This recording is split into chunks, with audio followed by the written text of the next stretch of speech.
Hello guys, welcome to our YouTube channel. హర్షగాడి వీర ప్రేమ గాథ 10 పార్ట్స్ వీడియో చూసిన తర్వాత ఈ 11th పార్ట్ వీడియో చూడండి. హర్షగాడి వీర ప్రేమ గాథ పార్ట్ 11. మా ప్రేమలోని తొలి ముద్దని తనవి తీరా ఆస్వాదిస్తూ ఎంతసేపు అలా ఉండిపోయామో కూడా తెలియలేదు. ఊపిరి బరువెక్కింది.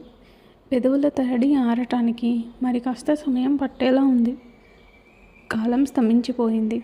చంద్రుడు మబ్బుల చాటున దాక్కొనిపోయాడు. చల్లని గాలి మమ్మల్ని తాకి వెళ్తూ మరింత హాయిని పంచుతూ మమ్మల్ని మత్తులోకి తోస్తోంది. ఇలాంటి రోజు, ఇలాంటి సమయం, ఇలాంటి ఏకాంతం ఈ క్షణం మళ్ళీ మళ్ళీ రాదు. మనల్ని ప్రేమించేవారు దొరకటమే కష్టం. అలాంటిది వారు దక్కడం అంటే అది ఇంకా ఇంకా అదృష్టం. వారితో జీవితాంతం కలిసి ఉండటం అంటే అది గొప్ప వరం అనే చెప్పాలి. అది అందరికీ దొరకదు.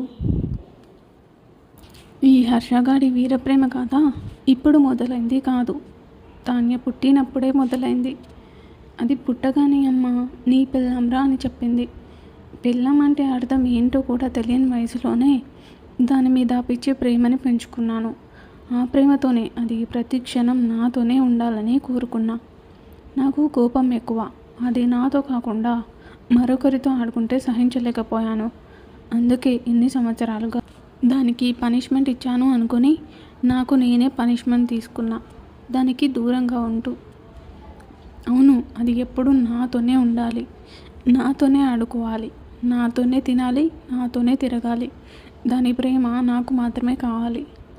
బహుశా ఇది పొసెసివ్నెస్ అయి ఉండొచ్చు, ఇంకేదైనా అయి ఉండొచ్చు.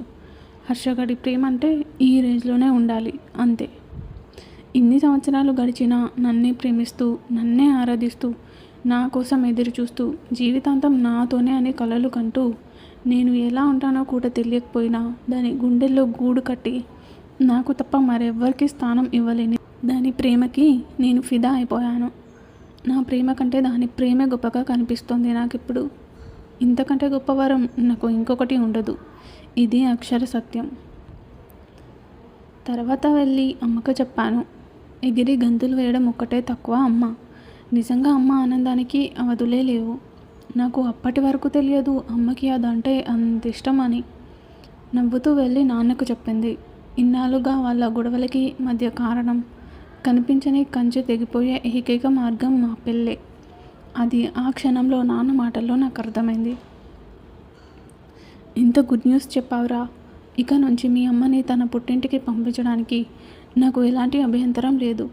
పరువు పరువు అంటూ మీ అమ్మని అనకూడని మాటలన్నీ అంటూ ఉండేవారు. ఇప్పటిక వాళ్ళు మీ అమ్మని ఒక్క మాట కూడా అనలేరు. కూడలి కోసం అయినా నోరు అదుపులో పెట్టుకునే మాట్లాడతారు అని నవ్వుతూ నన్ను హత్తుకున్నాడు నాన్న. నాన్న ఆ విషయం చెప్పాక శనిమామ మీదున్న కోపం నాకు ఇంకా పెరిగింది. వాళ్ళ మాటలకి అమ్మ బాధపడింది అని నాకు తెలుసు. అందుకే వాళ్ళంటే నాకు నచ్చరు. కానీ అమ్మ నాన్నల గొడవలకి కారణం కూడా వాళ్ళ మాటలే అని తెలిసాక నాకు కోపం పీక్స్కి చేరిపోయింది. వాళ్ళ మాటల వల్ల ఏంటి లాభం? పోయిన పరువు తిరిగి వచ్చిందా? అటు వాళ్ళ సంతోషాన్ని దూరం చేసి ఇటు వీళ్ళకి సంతోషం లేకుండా చేసి ఏం సాధించారు? మా అమ్మ మీద కోపం ఇంకా పెరిగింది. నెక్స్ట్ మినిట్ ఒక ఐడియా వచ్చింది. మాట కూడా చెప్పకుండా తాన్యాని తీసుకొని ఇంటికి వెళ్ళిపోదామా అనిపించింది. కానీ అమ్మ నాన్న చేసిన తప్పే నేను కూడా చేస్తే అప్పుడు వాళ్ళ బాధపడినట్లే మేము కూడా బాధపడాలి. రెండోసారి కూడా మామ కుటుంబం అంతే నరకం చవి చూడాలి. అమ్మ కుమిలిపోతున్నట్టే తాన్య కూడా కుమిలిపోతే అమ్మో, అది ఏడిస్తేనే నేను చూడలేను. అలాంటిది అమ్మ ప్లేస్లో దాన్ని ఊహించుకోవడం అంటే నా మనసుకి చాలా కష్టంగా ఉంటుంది.